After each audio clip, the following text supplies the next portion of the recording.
Hello guys, I hope you all are doing great.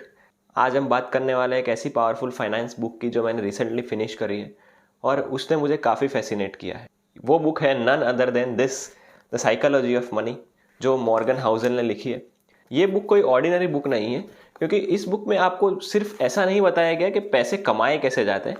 Instead इसमें आपको पैसों की साइकोलॉजी समझाई गई है, पैसे कैसे एग्जैक्टली काम करते हैं। So let's discuss the 5 most effective points of this book called the psychology of money by Morgan Housel. Let's get started.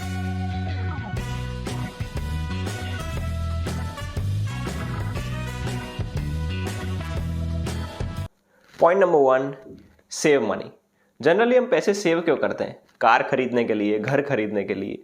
But इस बुक में ऑथर ने यह कहा है कि आपको सिर्फ फिक्स्ड गोल के पीछे पैसे सेव नहीं करने चाहिए, क्योंकि हमारी लाइफ में कई बार ऐसी इवेंट्स आती है जो हमारे कंट्रोल में नहीं होती है, क्योंकि आप नहीं जानते कि आपके साथ कल क्या हो सकता है।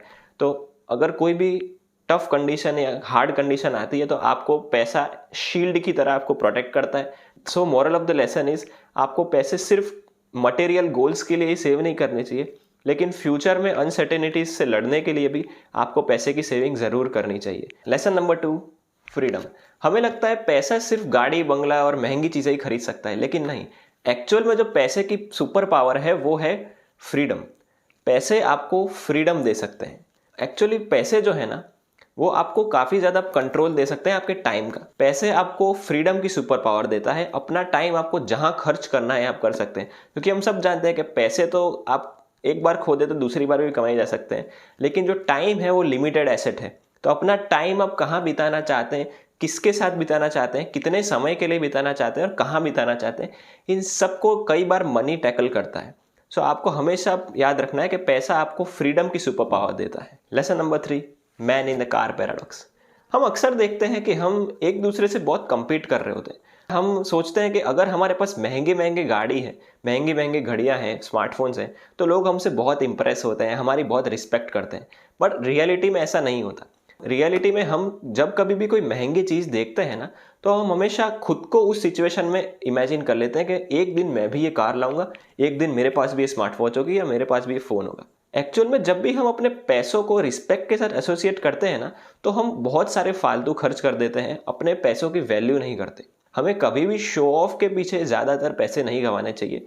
तो अगली बार जब भी आप लोगों के दिलों में अपने लिए रिस्पेक्ट बनाना चाहते हैं ना, तो पैसों को वेस्ट मत करिए। इंस्टेड रियलिटी में ये है कि लोग आपके अच्छे बिहेवियर और आपके काइंडनेस से इंप्रेस होते हैं, ना कि पैसों से। Lesson number 4, compounding. आप जानते हैं वॉरेन बफे का सबसे मैजिकल टूल कौन सा है? That is time.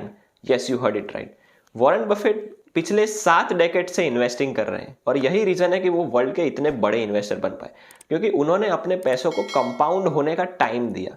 कई बार रिटेल इन्वेस्टर्स जब भी मार्केट अब ट्रेंड में होता है तो पैसे हमेशा इन्वेस्टेड रखते हैं, लेकिन जैसे ही वो जरा सा यू टर्न करता है या जरा सा करेक्ट करता है तो हम हड़बड़ी में आकर पैसों को निकाल देते हैं। हमें ऐसा नहीं करना चाहिए। पैसों को हमेशा कंपाउंड करने का टाइम देना चाहिए, क्योंकि हम जानते हैं कि compounding is the 8th wonder of the world. हमें अर्ली स्टेजेस में इस कंपाउंडिंग के रिजल्ट नहीं दिखते, लेकिन कुछ टाइम बाद कंपाउंडिंग के बहुत ही एक्सपोनेंशियल रिजल्ट्स दिखते हैं। तो इसका बेस्ट वे यही है कि आप कोई भी म्यूचुअल फंड हो या स्टॉक मार्केट हो, उसमें SIP का यूज करें। हर महीने अपने कुछ पैसे स्टॉक मार्केट या म्यूचुअल फंड में लगाए, सो दैट वो कंपाउंड होते रहे और आपको बढ़िया रिटर्न जनरेट करके रहे। Lesson number 5, you and me. आप और मैं अलग अलग इंसान हैं, और दुनिया में हम सभी एकदम अलग है। हमारे गोल्स कुछ अलग है, हमारे चॉइसेस कुछ अलग है, हमारे रिस्क एपिटाइट कुछ अलग है। तो इसी तरीके से हमारे इन्वेस्टमेंट गोल्स भी कुछ अलग होते हैं। लेकिन जनरली हम क्या करते हैं कि कोई भी न्यूज़ चैनल में जो स्टॉक दिखा रहे हैं उसकी एडवाइस में पढ़ के कोई स्टॉक बाय कर लेते हैं, या अपने दोस्त के कहने पे किसी शेयर में पैसा लगा देते हैं या किसी कमोडिटी में पैसा लगा देते हैं।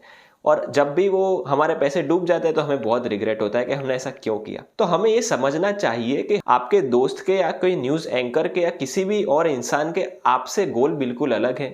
तो अगली बार जब भी आप इन्वेस्टमेंट करना चाहें तो हमेशा इन सब क्राइटेरियाज का खुद पर ध्यान रखिए कि मैं क्या चाहता हूँ, और उसके हिसाब से कोई डिसीजन लीजिए और पैसों को कहीं पर इन्वेस्ट कीजिए।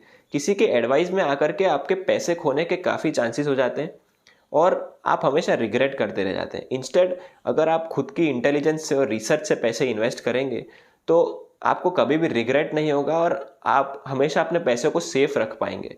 अगर आपको बिल्कुल भी नॉलेज नहीं है कि आपको पैसे कहाँ इन्वेस्ट करने चाहिए स्टॉक मार्केट में, तो आप म्यूचुअल फंड्स में SIP करवा सकते हैं, जहाँ पर एक्सपर्ट्स खुद बैठते हैं, कुछ स्टॉक्स पिक करते हैं या फिर इंडेक्स पिक करते हैं और उसमें पैसा इन्वेस्ट करते हैं। आपको कुछ भी अपना इंटेलिजेंस की यूज़ नहीं करना पड़ता, आपको बस डिसिप्लिन से खुद इन्वेस्ट करना होता है, सो दैट आपको कंपाउंडिंग मिल सके और आप रिस्क फ्री तरीके से इन्वेस्टमेंट कर सके। अगर आप सच में म्यूचुअल फंड में इन्वेस्ट करना चाहते हैं तो मैं एक लिंक नीचे डिस्क्रिप्शन में डाल दूंगा, जो ग्रो की लिंक है, जिससे आप अपना म्यूचुअल फंड का अकाउंट खोल सकते हैं और फ्री में म्यूचुअल फंड में इन्वेस्ट कर सकते हैं। तो ये था आज का कुछ वीडियो दोस्तों। आई hope you found this video informative. ये बुक अगर आपको अच्छी लगी हो, इसके लेसन अच्छे लगे हो, तो आप इसे ऑर्डर कर सकते हैं और मैं आपको रिकमेंड करूंगा कि आप ये बुक आप जरूर से पढ़िए। ऐसे टोटल 20 लेसन इस बुक में दिए हुए हैं, जिसे पढ़ करके आप पैसे काम कैसे करते हैं उसकी साइकोलॉजी जान सकते हैं। अगर आपको ये वीडियो अच्छा लगा हो तो अपने दोस्तों के साथ शेयर करिए। Comment down your favourite part from this video, like this video to boost the engagement. ऐसे वीडियोस को सब्सक्राइब कीजिए। I will see in the next one. Till then take care.